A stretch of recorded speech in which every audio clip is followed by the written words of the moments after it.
So kasalukuyan natin kinakabit yung kanyang air dryer assembly, no? And then ito yung mga linyada. Instead na tatanggalin natin from the connector, spider connector, tinanggal natin mismo sa kanyang ano, no? Sa kanyang union nut mismo. And then yung mga kagaya nito, yung small union nut kagaya nito. So gumawa tayo ng spanner, hinati natin, cut into half. That will slides on in here. You know? So instead of taking out from here, from the spider connector itself, because sometimes this spider connector, if you like try to remove this one, this will break. This will break the lock itself will break. So to avoid that breaking thing, you have to modify your tools. Like see that this is 22, and then you cut into half the spanner itself, so it can get in to the system. Like see that.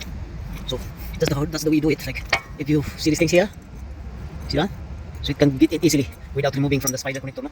So it's really kind of like a kind of motivate yourself like on how to do the things like easily. So and then yeah, so we put up the air pipes, the brake lines, air pipes here, and then after that it's time to position here the air dryer. So everything has to in there first, because this one here is very hard to put it in without disconnecting the air dryer from here.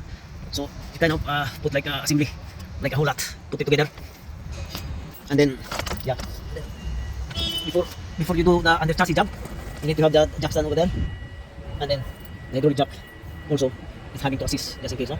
So yeah, and then that's the thing here on how to put the air dryer with the pipes assembly itself. And this is the governor valve. The function of this governor valve is in charge of opening and closing when the tank is full of air. Then this will open up. The valve is open up. This is like if we compare this into the car, this is like a blow valve. And also there is a like a release valve, quick release valve inside there. It's like a blue valve also. This one is like a will react like a blow off valve. Also this governor valve. So like yeah. And then this air dryer here. Once this line here, this pipeline, this is connected to the air compressor. And air compressor going to the governor valve. And governor valve running into the air dryer. So an air dryer going into the four-way valve, which distribute the four-way valve is to distribute the air to the tank. So there are 3 tanks here, like 1, 2, and the other one is there. There are 3 tanks, air tanks. See, there are 3 tanks, 2 big and 1 smaller. That one there. So, and then yeah, and this is also this one here. Like if you have the air leaking, either which way of the pipeline has the air leaking, so you can inject air into this one using the compressor pump from the Sprinter, no, whatever you have there, and then you can inject air into this directly, and this one goes into the tank, and then yeah, to release the handbrake, no. So because without the air on the air tank, without air on the air tank, the handbrake won't release. Like so, this is the worst scenario here. You have to put it on the air into here. This is the bypass thing. Okay, and then yeah, so we experienced already like the previous thing that we did is that we pump air into this one, and then it goes into the tank, and then it will release the handbrake, because without the air pressure the handbrake wouldn't release. And then now, so this function of the air dryer here is to get rid of the water.